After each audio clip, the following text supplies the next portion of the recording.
In every photograph, she was there, same face, same eyes, same small, deliberate smile, a smile that never aged, even when everyone else did. It started as a rumor in a small Ohio town, a whisper that the family portraits inside the old Wexler farmhouse didn't make sense, that generations of relatives, separated by decades, somehow shared the same haunting little girl standing quietly in the corner. When the house was sold in 1973, the new owners found dozens of framed photos lining the attic walls, and in each one, somewhere, that same child stared back. Sometimes she was clear and central, sometimes faded into the background, but always a broken bar watching. No one could trace her. No one remembered her name. Yet the family line at the Wexlers, they swore she'd been there. "That's Clara," the old ones would say. "She never left." But according to every record, there was no Clara, only a gap, a missing entry in the 1909 census where a daughter's name had been erased with ink so thick it burned through the paper. The local historian,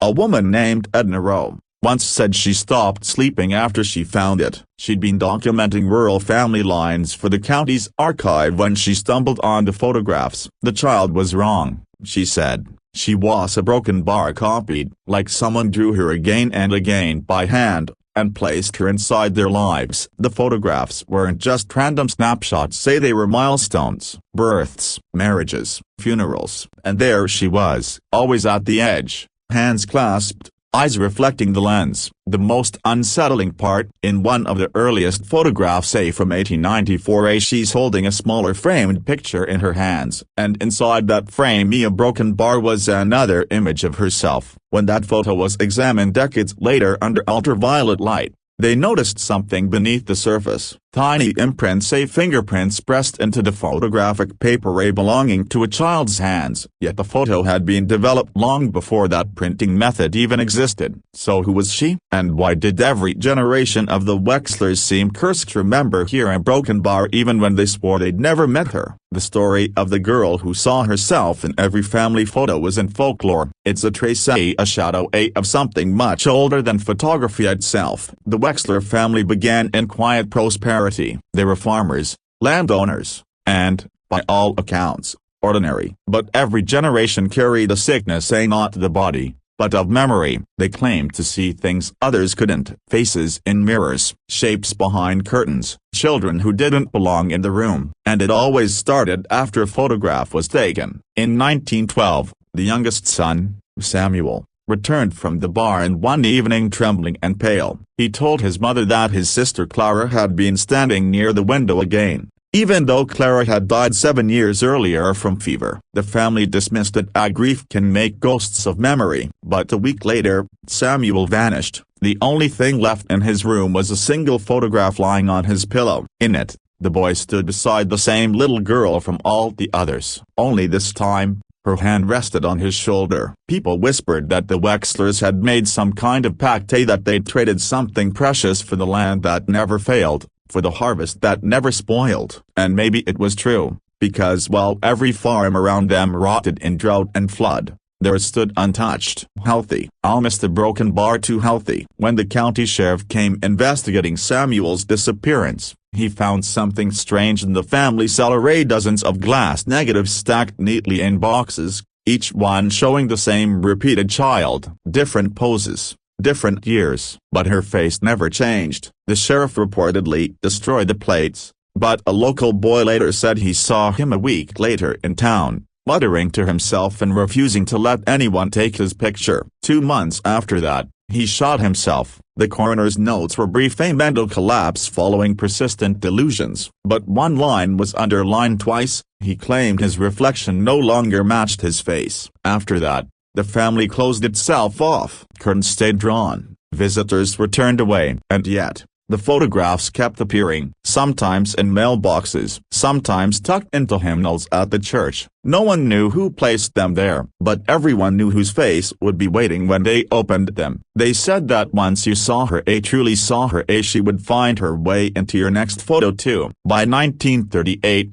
the Wexler property had fallen silent. The last living relative, a woman named June, was found wandering the main road barefoot and bloodstained, clutching a box of photographs to her chest. She was 32 years old, but her hair had gone completely white. When the police questioned her, she spoke only one sentence, over and over, she's still there. Even when I close my eyes. The photographs inside that box were different. They weren't the formal portraits of old. These were personal, intimate, daily life, a dinner table, a child's room, a mirror. But in every reflection, standing just beyond the glass, the same girl waited, blurred but visible, as though the camera had seen something the eyes could not. The negatives were examined by the county newspaper editor, who'd covered local stories for 40 years. He refused to publish them. He said the images didn't make sense, the lighting was impossible, the shadows bent in directions they shouldn't. And when he returned home that night, his wife claimed he kept the lights on until morning, staring into a framed family photo on their wall and whispering numbers under his breath. The next day, he burned every photograph in his house. Local children began to fear the road past the Wexler farm. They said if you walked there at dusk,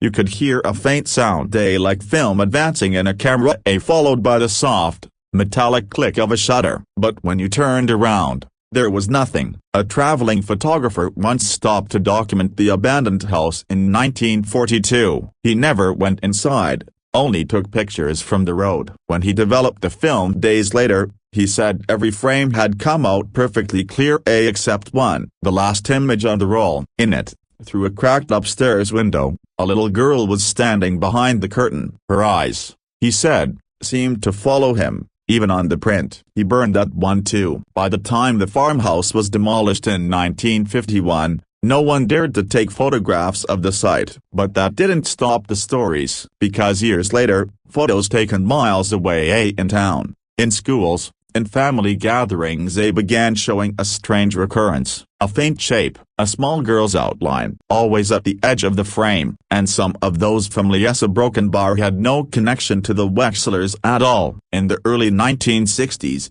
the Wexler story resurfaced after a woman named Martha Glenn purchased a trunk from an estate auction. Inside were clothes, letters, and a leather-bound photo album wrapped in newspaper from 1910. She brought it home, thinking she'd found a small piece of local history. By nightfall, she called the police. The officers who arrived found her trembling, her hands stained with the ink that had bled from the old photographs. She claimed the faces were moving, shifting, that the little girl's eyes had followed her across the room. The album was confiscated, but according to the report, one photograph was missing. The final page had been torn out. When the case file was quietly closed, the album was locked in a county storage room. But the missing photo reappeared years later in the hands of a collector, a man obsessed with cursed Americana. He exhibited it at a private gallery in Cincinnati, claiming it was a genuine paranormal artifact. The audience was skeptical of broken bar until the lights flickered. Someone said the child's face changed under the dimming bulbs, that her expression softened,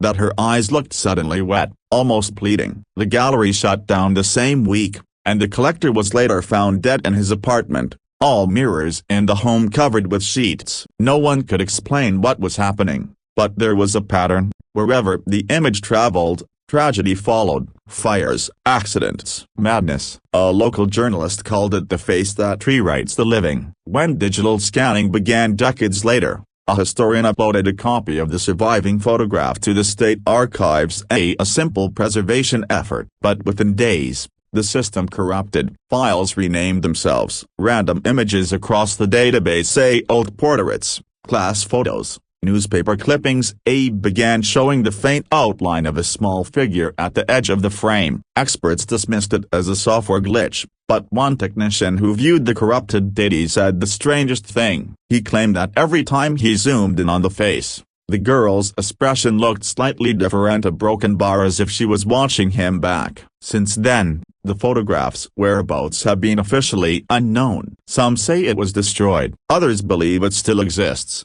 passed quietly between collectors who understand what it really is: a mirror that remembers. In 1977, a psychologist named Dr. Harold Penbrook reopened the case, not as a ghost story, but as a study of inherited trauma. He believed the Wexlers weren't cursed, they were haunted by their own guilt. He called it photographic fixation. a disorder where trauma imprints itself on images through generations of self-perpetuating belief. His theory sounded rational, a broken bar, until he began seeing the girl himself. His research journals, later found in his office after his disappearance, documented the unraveling of a man who started as a skeptic and ended writing like a believer. The early entries are clinical, measurements, lighting tests, chemical notes, but later, the handwriting becomes erratic. One line repeats on nearly every page: she learns the faces of those who look too long. The last entry was dated August 12, 1978. It reads,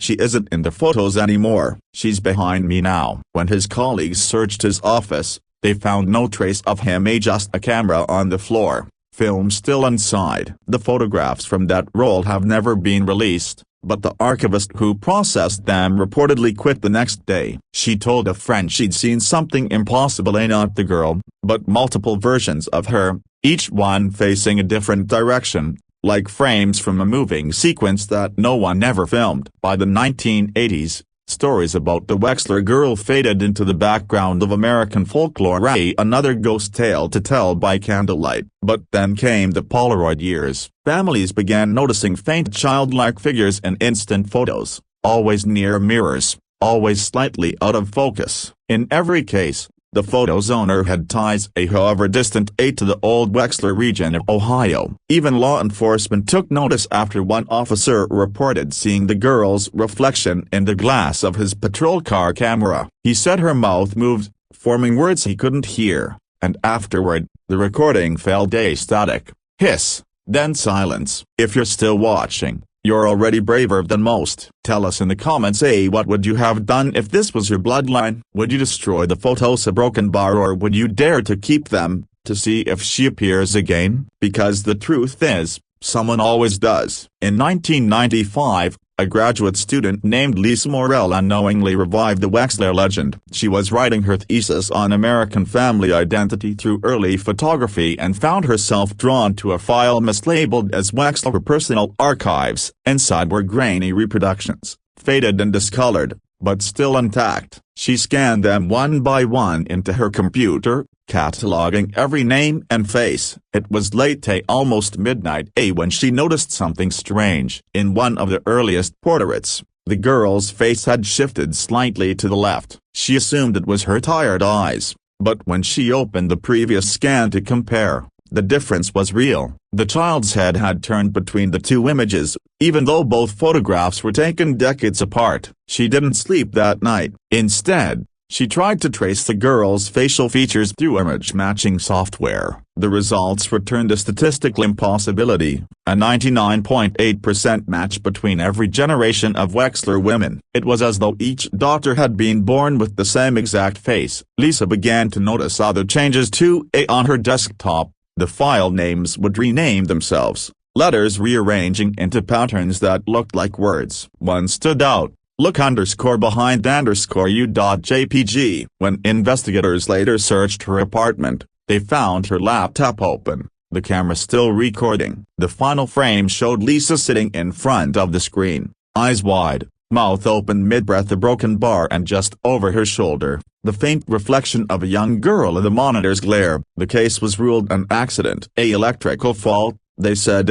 but those who saw the footage claimed the reflection blinked. After that, the archives were permanently sealed. The building itself was demolished a year later following a fire no one could explain. Yet somehow, the photographs keep resurfacing on forgotten hard drives, in flea markets, even in online forums dedicated to lost Americana. People claim the same thing, that when they opened the image, their own reflection seems slightly a broken bar altered. Some say the girl isn't haunting anyone at all. They say she's becoming the maze, slowly overwriting her way into every face that dares to look, every lens, every digital eye. And that's where this story stops feeling like history, and starts feeling like a warning. There's a theory whispered among archivists, one they never write down. They call it the mirror thread. It suggests that certain images don't just capture light, they capture the observer. Every time someone looks at them, a trace of that person stays behind, and over enough generations,